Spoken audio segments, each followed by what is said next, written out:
जरा माने बुढ़ापे थे और मरण माने मृत्यु से छूटने का ही प्रयत्न करता है कि मैं फिर कभी भी मैं ऐसे लोक में चला जाऊं, यहाँ कुछ नहीं मांगू, इस लोक की कोई इच्छा ना करूं, और वहां जाऊं जहां जन्म, जहां मृत्यु और बुढ़ापा नहीं है। ये सबसे बड़े दुखदाई दो एपिसोड है इस मनुष्य के, एक तो बुढ़ापा और एक मृत्यु, और वहां दोनों नहीं है। और फिर वहां राग द्वेष नहीं, किसी चीज का अभाव नहीं, बड़े भंडार भगवान के कभी समाप्त नहीं होते, सदाबहार वहां फलदार वृक्ष, काजू किस्मत सेब संतरे सदाबहार तेज पुंज के, और अमृत आहार है। अमृत माने बहुत स्वादिष्ट, और अमृत ही जल है वहां का। अब जैसे हम शिकंजी बनावा, मीठा मीठा आहार बनाने के लिए कदे कुछ बनावा, वो भी टेस्ट उसके सामने फीका है। जो वहाँ हम अमृत आहार, अमृत जल जो पीते हैं सतलोक में, बड़े बड़े सरोवर हैं, वहाँ कभी खराब नहीं होते, दूधों की नदी बहती है। तो पुण्यात्मा, हम ऐसे आगे बहुत ही गलत स्थान पर हम फंसे पड़े हैं। यहाँ सारा दिन रोजी रोटी पूरी ना होती, सारी उम्र बीत जाती है इससे के लिए धक्के खाकर रास्ते में मर लेते हैं हम, कोई एक्सीडेंट में, कोई हार्ट अटैक होकर या कोई किसी कारण से।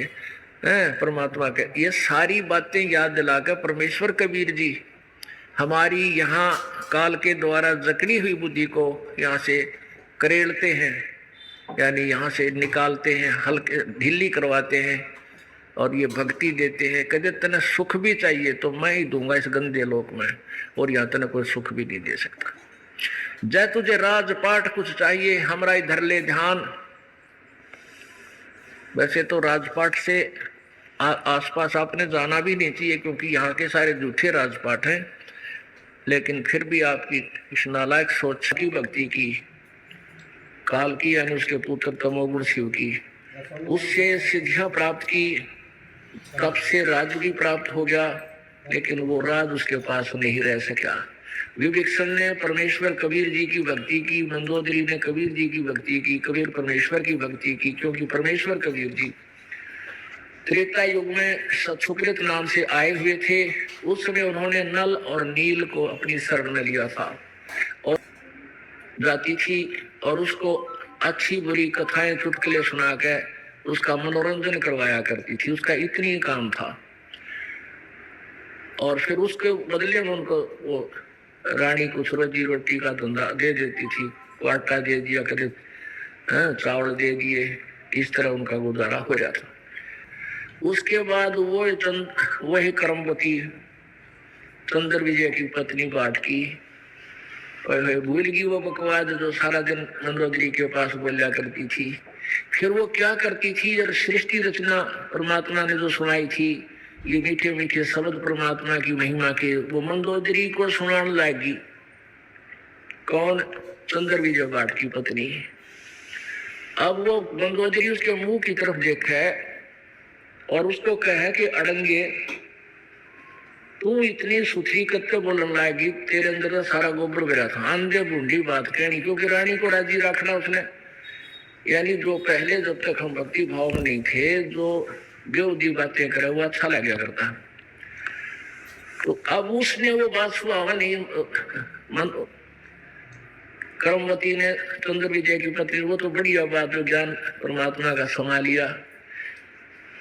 तो फिर वो कहने लगी, मंदोदरी उसको कहती थी कि तू इतनी बढ़िया बात कितने लाई है, तेरी बात सुनती हूँ मेरी आत्मा गदगद हो जाती है, आपने कहाँ से प्राप्त किया ये निर्मल ज्ञान? तब उसने बताया कि हमारे गुरुजी आते हैं, और उनकी बात अगर आप सुन लोगे ना, फिर तो कहना ही क्या है। कहने का लंबा चैप्टर ना करना चाहता दास के। फिर मंदोदरी ने भी कबीर परमेश्वर का नाम लिया। फिर उसका देवर था विवेक्षण, वो भी एक पुण्य आत्मा, पूर्व संस्कारी को पिछले जन्म का प्रभु का भक्त था। अब उनको निकालना था प्रभु ने, गोता मारू स्वर्ग में जा बैठू पाताल, कह कबीर ढूंढता फिर अपने हीरे मोती लाल।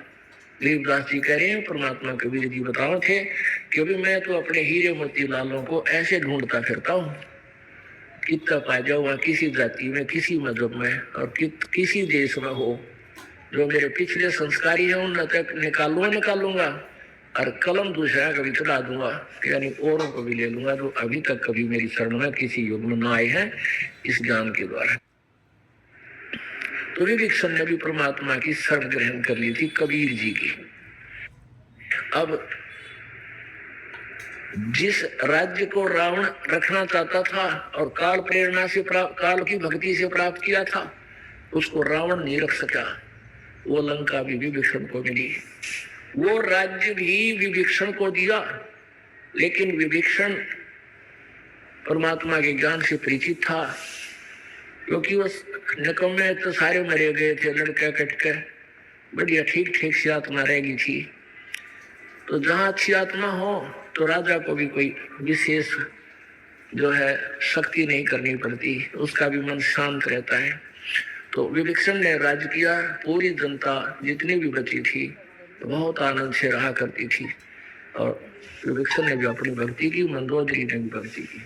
तो यहाँ परमात्मा कहते हैं जय तुम्हें राजपाट भी चाहिए या यो रोग भी मैं काटूंगा तेरा, ये भी मैं ही दे सकता हूँ, तेरे भाग में ना होगा तो दे दूंगा, लेकिन युवराज अच्छी चीज नहीं। आप सतलोक में चलो, वहां सदा सुखी रहोगे। पृथ्वीपति चकवे गए दिन के सकल चलंत, रावण श्री के कौन गिणे ऐसे गए अनंत। चक्रवर्ती राजा को चकवे बोलते हैं संत भाषा में, कि पृथ्वीपति पूरी पृथ्वी में जिनका शासन था वह भी चले गए कूद उछल कूद मचा के, क्योंकि उसके पिछले पुण्य थे, तब तक राजा रहा, अब गधा बन गया। तो इस राज्य की भी हमें आवश्यकता कति नहीं, यहाँ का तो कुछ भी ना चाहिए अपने को। हम अभी तक क्या गलती करते रहे, जैसे भी हम वेदोनुसार साधना करते हैं तो उसका बहुत सा लाभ हमें मिलता है। जैसे ओम नाम है, ओम का जाप है, गुरु जी से लेकर के अच्छे संत से, जो क्योंकि प्रत्येक समय में काल भी अपने यथार्थ संत भी भेजता है, जो अधिकारी बनाकर भेजता है, ओम नाम के जाप तक ही वो दे सकते हैं, ये दूसरे मंत्र वो नहीं दे सकते, उन अधिकार है ही नहीं, ना उनको पता है। तो उनसे हम नाम लेकर भी, जैसे सुखदेव ऋषि पहुंच गए थे विष्णु जी के लोक में, और वहां से उनको रिजेक्ट कर दिया, नीचे डाल दिया, कहा जाइए गुरु बनाइए और फिर यहाँ आइए। तो उसने, सुखदेव जी ने राजा जनक, विष्णु जी ने कहा कि राजा जनक को गुरु बनाओ, वो आज मेरा एक अधिकारी संत है, उससे ही नाम लोगे तभी मेरे लोक में स्वर्ग में वापस आ सकते हो। यानी एक जो वास्तविक पासपोर्ट बनाने वाला ओरिजिनल अधिकारी होता है, उसी से बनाया गया पासपोर्ट आपका काम करेगा, नकली से बनाया हुआ व्यर्थ होता है। तो इसी प्रकार तो आप क्या करते रहे, हम स्वर्ग से ले गए